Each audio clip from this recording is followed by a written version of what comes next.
السلام عليكم ورحمة الله وبركاته. ازيكم عاملين ايه؟ يا رب دايما تكونوا بخير. النهاردة جاية لكم بفيديو جديد ويوم جديد. تعالوا نسمي الله ونصلي على رسول الله عليه أفضل الصلاة والسلام وندخل على الفيديو. فضلا منكم وليس أمرا. يا ريت لو أول مرة تشوفي قناتي اشتركي في القناة وفعلي الجرس عشان يوصلك كل جديد، وبالله عليكي تشجعيني كده باللايك. النهاردة عمر فراخنا اليوم العاشر زي ما انتوا شايفين. بسم الله ما شاء الله. اللهم صل وسلم وبارك على سيدنا محمد عليه أفضل الصلاة والسلام. النهاردة هننزل مشروب رفع الوزن. عايزة أقول لكم مشروب جبار، تمام، مع الخلطة بتاعتنا اللي احنا مش هنستغنى عنها طول دورة الفراخ. تمام. الخلطة دي حط منها لأي طيور عندك. صيدلية كاملة متكاملة، بتعالج البرد، حلوة جدا في رفع الوزن وحلوة جدا في رفع المناعة. فزي ما انتوا شايفين حيوية الفراخ ما شاء الله. انا كنت عايزة ارفع اللمبات شوية، بس عايزة اقول لكم الجو ساقعة. يعني احنا عندنا هنا في اسكندرية لسه الجو ساقعة مش حر. بالنهار بيحرر كده شوية، بعد كده عايزة اقول لكم يعني بالليل والله بيكون تلج. فما ينفعش ان بالنهار نزود التهوية وبالليل نقفل كده، انتي بتتعبي الفراخ منك. تمام. الفراخ كده هتتعب منك لو عملت كده. لكن التهوية خليها مظبوطة بالليل زي النهار. تمام. احنا الأوضة فوق على السطح، مش مثلا أوضة بره وفي شمس عليها. الأوضة دي مش بيدخلها أي شمس، فالجو فيها ساقعة. انت لو شايفة عندك الجو كتمة وحر عند الفراخ، ارفعي الحرارة شوية. تمام. بس سيبي يعني التهوية، اوعي تهوي تهوية مباشرة للفراخ. هوي من فوق زي ما انا عاملة كده، شايفين؟ وهنا سايبة الباب مفتوح، وهنا على الشباك لان بيدخل هواء جامد جدا على الشباك. سايبة كده فتحة زي 7 كده زي ما انتوا شايفين. تمام. انا كده وريتكم حتى التهوية اللي انا عاملاها للفراخ. فما شاء الله النهاردة حلوين جدا، والفراخ منعكشة كده في المكان مش متكومة. فاهم حاجة؟ زي ما قلت لكم ما تكونش متكومة على بعضها. شايفين الفراخ ما شاء الله. تمام. بس ممكن مثلا بكرة لو لقيت في اي وقت لقيت الجو حر جامد عليهم، هعمل ايه؟ هرفع بس اللمبتين شوية، او ممكن النهاردة كمان نرفع اللمبتين شوية، يعني قيمة كده شبرين او شبر ونص، مش اكتر من كده. تمام. احنا النهاردة اول يوم هنجوع فيه الفراخ. هنجوع بعد 10 ايام. طيب بعد 10 ايام هنجوع قد ايه هند؟ بعد ال10 ايام هنجوع نص ساعة. النهاردة هو النهاردة 25 والفراخ دي كانت جاية يوم 15، يبقى النهاردة العمر اليوم العاشر. تمام. فالفراخ دي كانت يعني لو مثلا الجو حر جامد عليهم هرفع بس اللمبتين شوية مش اكتر من كده. والنهاردة اول يوم نجوع فيه فراخنا. بعد ال10 ايام جوعي نص ساعة، بعد ال15 يوم هنجوع ساعة، بعد ال20 بقى نبدأ نجوع ساعتين، ساعتين ونص، ما فيش اي مشكلة خالص. تمام. احنا بالنهار في الحر بنحط الاكل والمية عادي، ما فيش اي مشكلة.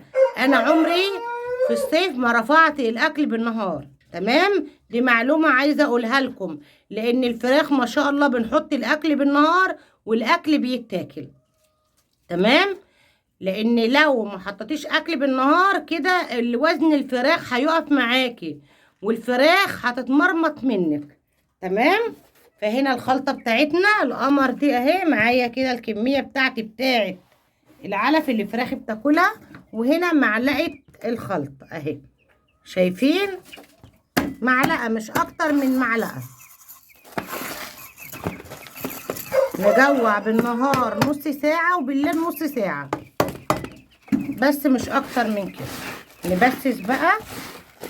شايفين؟ ولا بتكون معجنه ولا اي حاجه، بس عايزه اقول لكم ريحتها ما شاء الله بتفتح شهيه الفراخ، والفراخ كمان اتعودت عليها. هنا اهوت بسست كده زي ما انتوا شايفين اهو. الخلطة دي عبارة عن ايه؟ عبارة عن بصل وتوم وليمون وبنجر. تمام. بسم الله.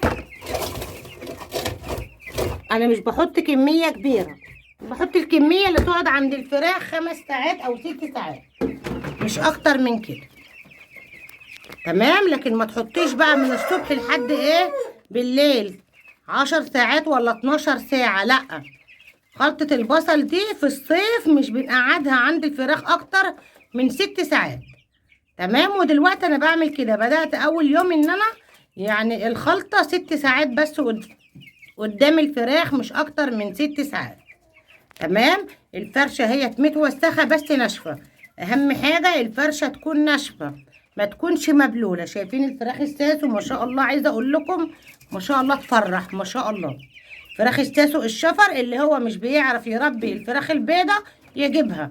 عايزة اقول لكم حلوة جدا جدا، حلوة، وزنها بيبقى يعني فوق الممتاز. انا عندي ديوك هنا يعني في ال5 معدية ال5 كيلو كمان، وطعمها بيكون حلو جدا، بيكون مميز جدا جدا، احلى من الفراخ البلدي، وبتشيل وزن رهيب عايزه اقول لكم. فاللي عايز يجيب، عشان كده كل دوره قلت اجيب 5 بس كده ايه يتربوا معايا في وسط الفراخ، ولما بذبح بطلعهم مع اللي هم اكبر منهم. تمام. بيبقوا كبار مع بعض عادي، بيتربوا مع بعض عادي، مفيش مشكله. فعايزه اقول لكم يعني مش بياكلوا زي الفراخ البيضه كمان في الاكل، لا مش بياكلوا زي الفراخ البيضه. الفراخ البيضه بتاكل كميه اكبر من الفراخ الساسو. الساسو ده شفر حلو جدا، النوع ده بيشيل لحم، وعايزه اقول لكم يعني حاجه كده جميله خالص. تمام. هنا معايا الميه، انا غسلت السقايه ومطهراها كويس جدا. تمام. هننزل مشروب ايه يا هند النهارده؟ هننزل مشروب البنجر. مشروب البنجر ده حلو في رفع الوزن. معايا هنا بصوا نص كوبايه من مشروب البنجر. انا ضربه ربع كوبايه، ربع بنجرايه. عايزه اقول لكم ربع البنجرايه دي حطيت منها للرومي والفراخ الساسو والفراخ البيضاء الربع بنجرايه، لان السقايه بتاعتي لتر وربع.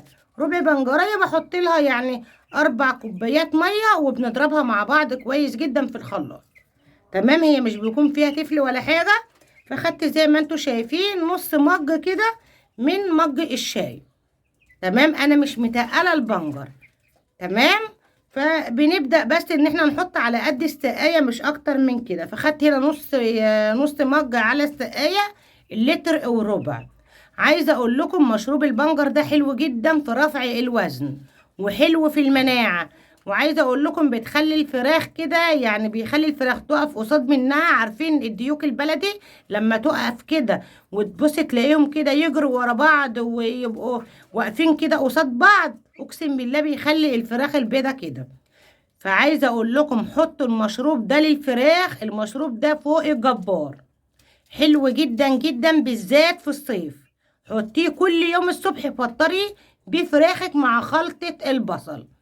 خلطة البصل دي للناس اللي أول مرة تشوف قناتي، خلطة البصل دي عبارة عن بصلتين كبار، بنجرية كبيرة، 4 ليمونات أو 3 راس توم، نضربهم مع بعض في الكبة كويس جدا جدا. وبعد كده بنحطهم في علبة أو في برطمان يكون محكم الغلق. وبعد كده بننزلهم، ناخد كل يوم معلقة زي ما انتوا شايفين لكمية ال35 فرخة.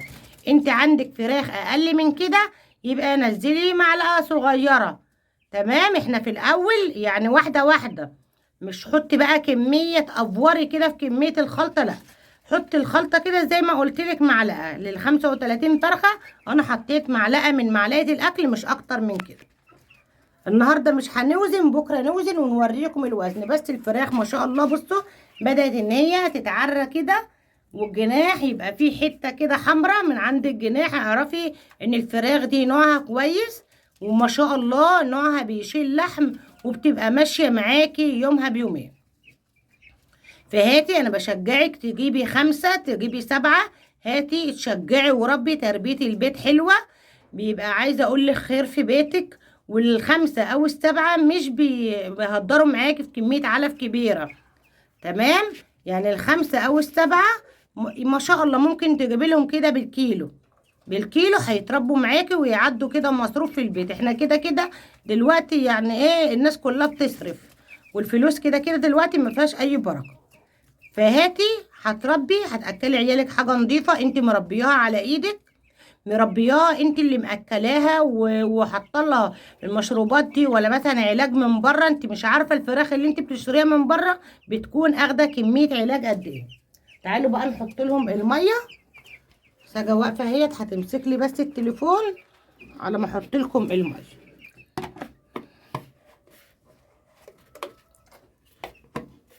نقفل بس السقايه كويس عشان ما تخرش مني. بسم الله بسم الله ما شاء الله، اللهم صل على النبي ما شاء الله. نزلنا اهوت بمشروب البنجر بتاعنا. فالفراخ انا حطيت امبارح مشروب بنجر الصبح برضو، تمام؟ يعني اللي انا عملته امبارح هقول لكم عليه. واول امبارح بالليل اهم حاجه مضاد السموم، تمام؟ مضاد السموم بننزله من عمر اليوم التاسع، حلو جدا. ولا تلاقي فرخه بقى ميته منك كده فجاه ولا حاجه، بيظبط الفرخه. وده كان فيديو النهارده، يا رب الفيديو ينال اعجابكم، وفضلا وليس امرا يا ريت تشجعيني كده باللايك بالله عليكي.